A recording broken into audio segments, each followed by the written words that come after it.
This is where the sign once stood near Appalachia, Virginia. The coalition behind the sign says its theft is shocking, but it won't stop them from building a new one. It was 6 years ago that we began a very long journey, and the first thing that we did is we assembled a coalition of folks, not just from UVA-wise, but also from churches, from schools, from community members, historical societies, and many of those members, past and present, are with us today, and I wanted to recognize them.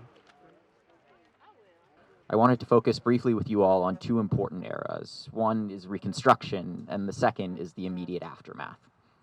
During Reconstruction, Black Americans saw gains that they had never seen before in this country. They were voting at higher rates than ever before. They were holding elected office at higher rates than ever before. And Black Americans were taking leadership positions at higher rates than ever before. However, after Reconstruction was the era of racial terror, the longest sustained period of racial violence in this nation's history. During that time, the Equal Justice Initiative was able to document thousands of violent racial terror lynchings. But what's important to remember about these racial terror lynchings is that they weren't just random acts of violence. Oftentimes, hundreds to thousands of people would come out to bear witness and to enjoy these acts of violence. Hundreds of people came out to witness the racial terror lynching that we are here to remember today. And I want to remind everyone that we hope that this reinstallation does not discourage us, but instead it reminds us that much like the era of Reconstruction, much like the Civil Rights Movement, there will often be people who stand in the way of the work of remembrance. But it is important for us to continue this work, to bear witness, and to continue the fight for truth and justice. Today we really gather here to recognize, to honor, and to remember a matter of profound importance.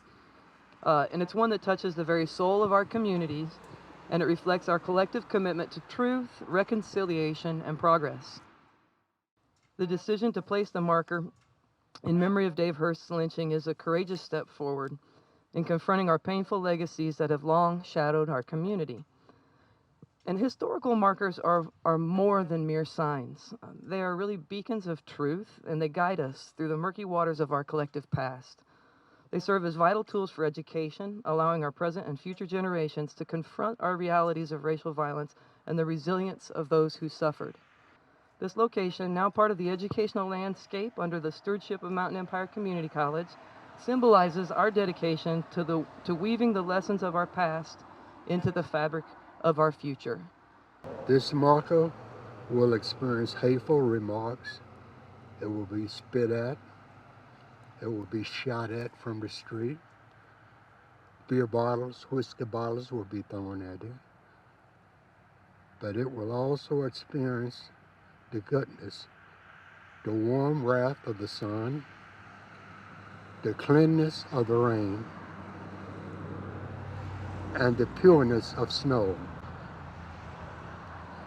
And it will remind us all that this thing did happen to a human being, and that it was a human being created by God, hoping and praying that this will never happen again.